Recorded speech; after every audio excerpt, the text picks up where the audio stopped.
Hi there, I'm Susan Beyer, and this is Fun with Research. Thanks for joining me today. Today I want to talk about niche, and that may not seem like something that's related to research, but it absolutely is, especially when it comes to thought leadership research. Your niche is a very narrow focus in terms of what your ideal clients look like and the work that you are doing for them.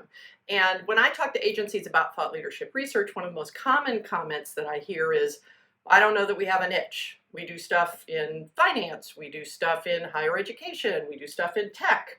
And they're sort of trying to figure this out. And this happened just recently. I was with a colleague who's considering doing some research, and she said, yeah, I just don't know what our niche is. And I said, well, what do you do? Like, what's the real sort of sweet spot of the work that you do and do well and that you love to do? And she proceeded to describe this work and in real clarity. And then she said, but we don't do it in a single industry, so I'm not exactly sure what our niche is. And I said, you have a niche. You clearly have a niche. Here's the problem. We've been taught to think about niche in terms of industry that you are working in terms of business size or type that you're working in terms of the tools that you are using for your work, certain CRM platforms or certain web platforms or SEO tools or whatever.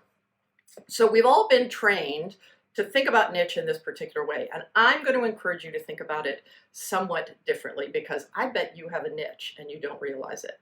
So bear with me for just a moment. I want you to completely ignore any considerations of industry, business size or type, tools. And I want you to think about one question for me.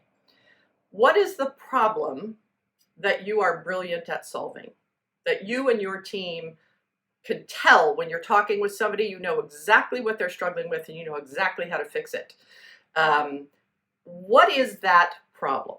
I want you to think about what that problem is, okay?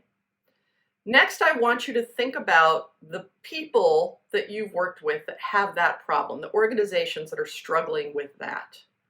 And I want you to think about why they were not able to solve it without you.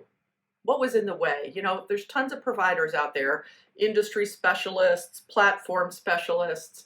Why weren't they able to solve it? And what was unique about your approach that got them over that hump? Okay? Now, I want you to think about who has that problem. And I don't want you to think about it in terms of industry or company size or those types of characteristics. I want you to think about the situations in which that problem arises. So for example, you may solve a problem that it is unique to organizations who have had some really successful growth and have hit a barrier and are trying to continue to grow but are lacking something that is in the way, okay? That does not have to be specific to industry. It does not have to be specific to company size. It does not have to be specific to B2B or B2C. So that's just one example of what a niche can be. And the great thing about a niche defined this way is that you're really not in that sea of sameness where you're saying, hey, we're higher ed specialists, or hey, we're tech specialists, or we're HubSpot specialists, or Keep specialists, or any of those kinds of things, right? There's a lot of people out there defining their niche in the old way, and I want you to think about a different way to look at your niche. Now, that does not mean that you can't choose to focus your attention on clients in a particular industry with this problem that you can solve. If that's what you want to do, you can narrow that down. Audience Audit works with small to mid-size agencies. We don't work with everybody, even though lots of other types of organizations may have this problem that we solve, but we've chosen. But I want you to do that last. What happens is we do that first and then we check off the box, but it doesn't really tell us much in terms of what kinds of things should we be researching, what kinds of things should we be basing our thought leadership on. So I want you to do these steps first. What is the problem that you are just brilliant at solving? You can spot a mile away and you know how to fix it, okay? Why haven't your clients been able to solve that problem before? What has been in the way? And who has that problem that you love to work with? If you think about those three things, you may find that you have a niche that you didn't realize before.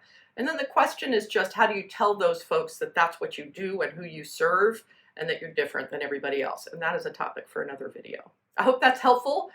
You can always reach me, Susan at audienceaudit.com. We'll see you next Friday. Thanks for watching.